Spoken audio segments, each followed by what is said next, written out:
Wow, babe, it's been 1 year full-time on the road in the RV. You want to tell them what it's really all about? Let's do it.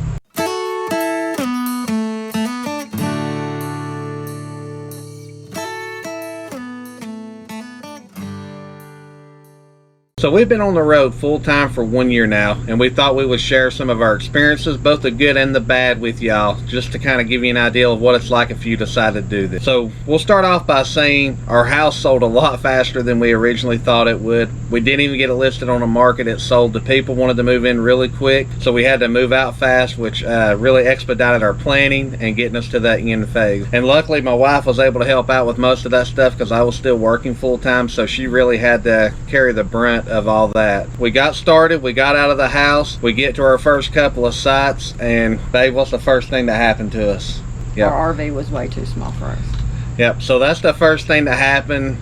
We realized within probably 3 to 4 months into this full-time thing that our RV just wasn't big enough. We had a little Thor Axis 24.1, which is actually 25 feet total length, and with us and the 3 dogs, we were just cramped in. The first thing that we ended up doing, our first big thing, was we went and we bought a bigger RV. So we initially were completely out of debt. We had to go right back into debt to upgrade to our brand new 2018 Newmar Baystar 3124, which honestly has been great overall, because I think if we didn't upsize, she probably would have killed me by this point. So babe, what do you think about the new RV compared to the old one? The size is great. We don't need anything else. The thing of it is the money. You know, I didn't really want to go into debt for something else, and what got me started wanting to do this was to live a little bit simpler lifestyle.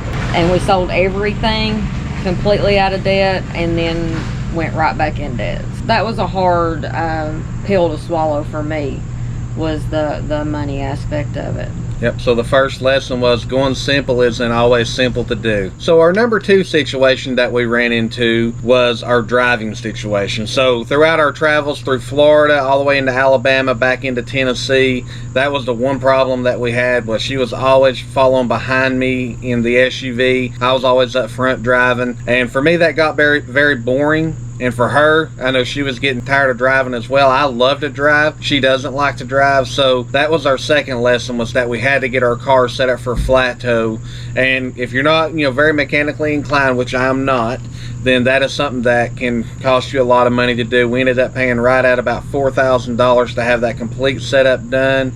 But I will say, I think it was worth it. Again, that's another big investment into RVing, but it was definitely worth it, because I do like having her up, helping me drive, helping do the spot checks. But babe, what do you think about that? It was worth it for me, but on another note, you are crammed into a space with your significant other. It could also be some time by yourself. I did enjoy some time by myself. At the same time, I hated driving, so it made me a little bit more nervous being behind him, not knowing what he was going to do. Than she says I can't drive. Well, it was the big rigs that would come by and the swaying of the Class A that kind of made me on edge. Watching it from behind is something different than being inside.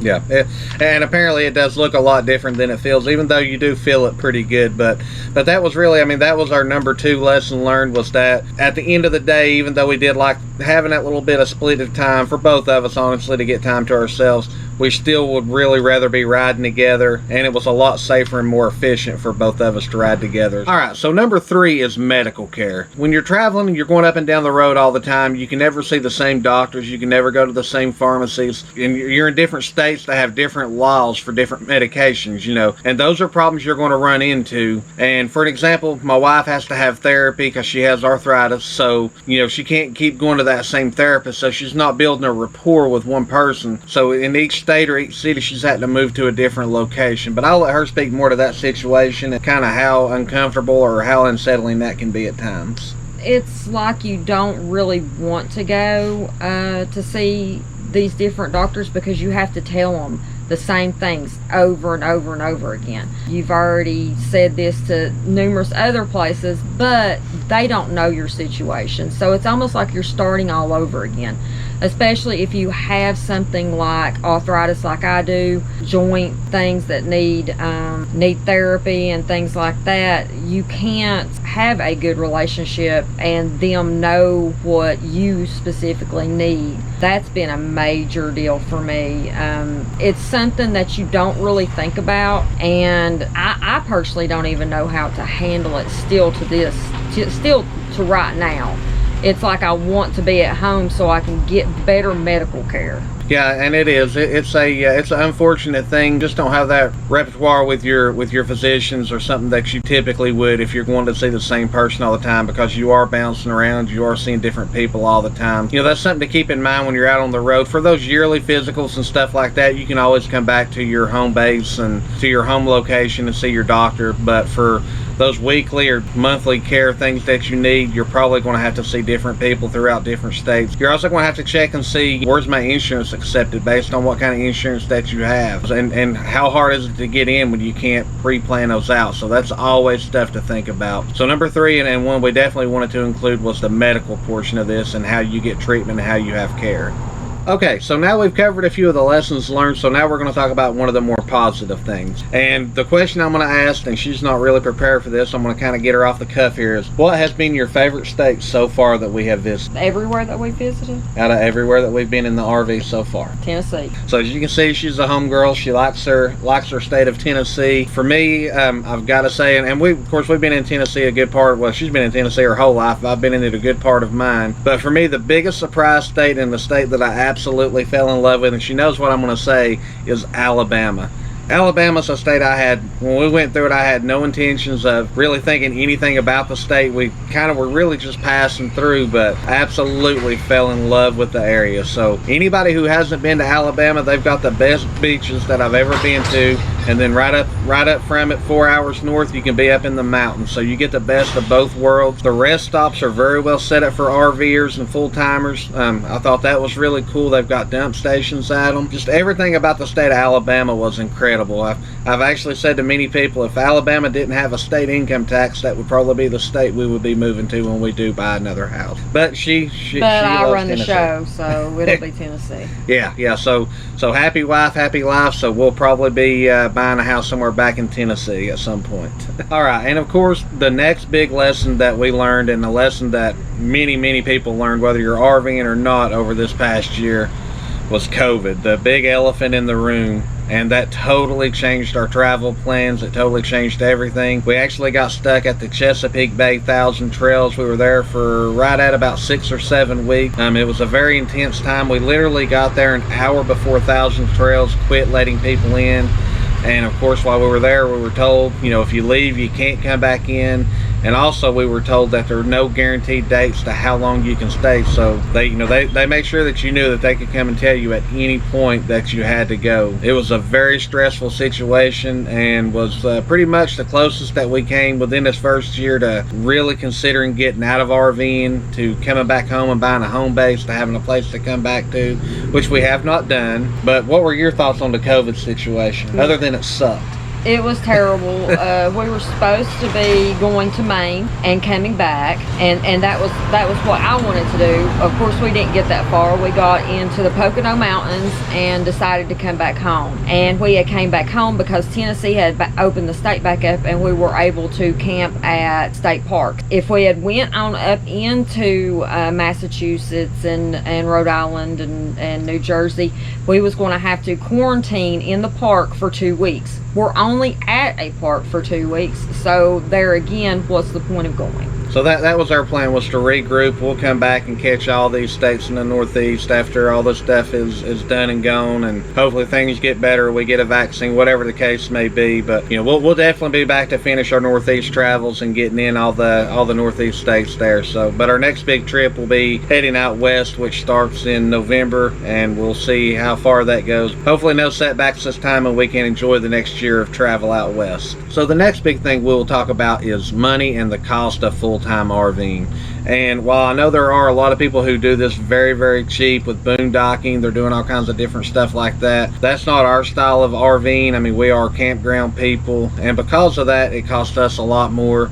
We initially kind of got into this thinking that it would be cheaper than having our house and everything like that, but that has not really been the case due to like the 1,000 Trails membership that we purchased, due to going back into debt for our RV, you know, to get the bigger RV. So many different factors factor into it, but you know, the end result for us and for the way that we RV is, so far it has not been cheaper. I am getting ready to do a big solar install, but even with that, we're still not going to be full-time boondockers, and that in itself costs a lot of money. So it's going to take a long time to get that back, you know, if we ever do, but it's a backup plan more or less for me. But you know, again, there's just so much that goes into it. But Jessica does all the finances, she does all the bills and stuff, so I'll let her speak to the cost of RVing. It definitely costs a lot more than what I was anticipating, and it also depends on what you want to do. If you're going out, and even with the 1,000 Trails membership, if you're just going 1,000 Trails to 1,000 Trails and just sitting at the campsite, yeah, that'd probably be okay. Yeah, you probably do it cheaper. But if you are going to actually visit these states and to really get the concept of the different cultures that anywhere around, you know, different things, these different parks and stuff, it's going to cost money. Yep. And it's more than what I had anticipated, but it is worth it just to see different things. You know, we've went to many different states now, and a lot of it's been a good time. So yeah, that is true. I mean, yeah, everything has its cost, and you know, so far for us overall has been a good experience as far as what we've got to do. We've got our value out of it. So yeah, we're spending a lot more money than what we anticipated, but because we're spending that money, we are getting to do things that we want to do. So, you know, it's a balancing act. You just got to know you got to have a budget set when you come into this for what you're going to do.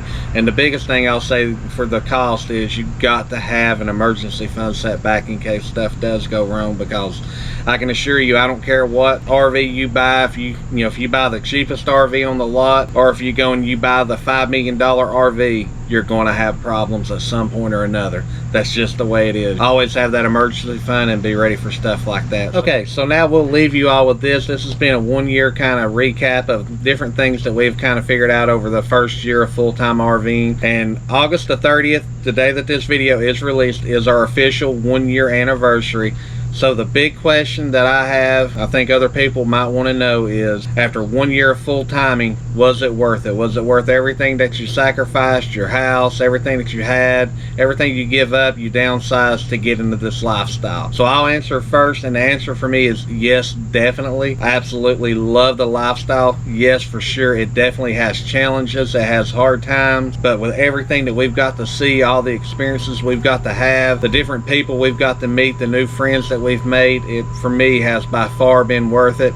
I love the campgrounds. I'm sure she'll tell you I love going around and talking to people. The whole time we're here, I'm going around looking for conversation. So for me, I have to say I absolutely love this lifestyle. So babe, what do you think? absolutely not.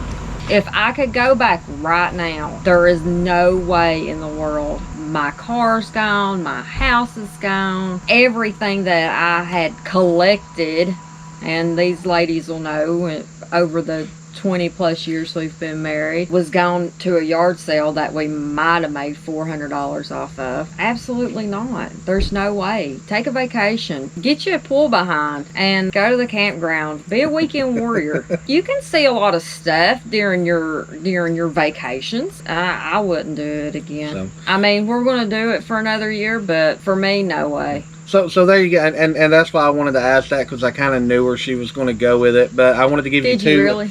I did. I really did. I wanted to give you two honest perspectives, you know, and she knows I love this lifestyle, and again, it does have its challenges, and I definitely know where she's coming from. And I will say, if not for COVID, I think her answer probably would have been a little bit different, but that was a very hard time for her, just felt like she was trapped in one location and then wasn't even sure if we were going to get to stay there. It was the first time that even I really thought, man, did we make a mistake? So I get it, you know, but I wanted her to give her honest answer on that one. And I wanted to also say this too. He doesn't does have to work full time, and we're here at the campground all, I'm here and he's working. It's hard on me because I'm in there with him while he is working. There's meetings, there's visual meetings, there's different things that goes on with this, and then we only get to spend time on the weekend. Yep. And you can only push so much stuff into the weekend, and that's why I'm saying, you could do it on a vacation. Really, if you wanted to visit each state every year, you could do it on a vacation. It is harder for us because he's not retired. So I do have to say that. Hopefully someday that'll change and I'll be retired. But for me, I love the lifestyle, and I have no desire of going back into a house. And she knows already that once we do buy another house, and we will, I mean, eventually it's going to happen. Even when we do, I'll probably spend most of my time out in the RV. I don't plan on moving my work office from out of the RV or anything else. So, it's just, it's all in opinion and what you think about it. But that's two different perspectives within the same household, so I thought that would be a good thing to share out. So thank you to everybody for watching today. I hope this video helps some people who are considering getting into full-time. This is in no way, shape, or form to discourage you from getting into it or to talk you into getting into it. This is to show you two true perspectives, things that we learned, things that we have figured out over this past year. Again, we kind of have different perspectives on it right now, so maybe the trip out west will change us. We'll see. That is up and coming. But thank you all so much for watching. I want to thank my wife Jessica for doing the video with me. And if you like this kind of content, I invite you to like, share, subscribe. Still a growing channel, so the channel is just over a year old. Appreciate everything, and so thankful for everybody that we have gotten to meet over the past year. It's been a blast, and here's to another good year to come. Thank you all. Bye.